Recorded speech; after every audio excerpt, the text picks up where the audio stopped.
నీ పాదాలకు మూవల్ల నా అడుగులు సాగాలమ్మా, నీ పెదవుల చిరునవ్వుల్లా నా ఊపిరి వెలగాలమ్మా.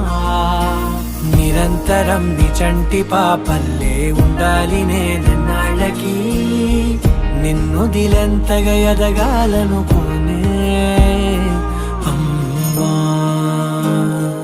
అణువణువణు నీ కొలువే అమ్మా, ఎదసడిలో శృతిలయలు నువ్వే అమ్మా. నే కొలిచే శారదవే, నన్ను నిత్యం నడిపే సారథివే.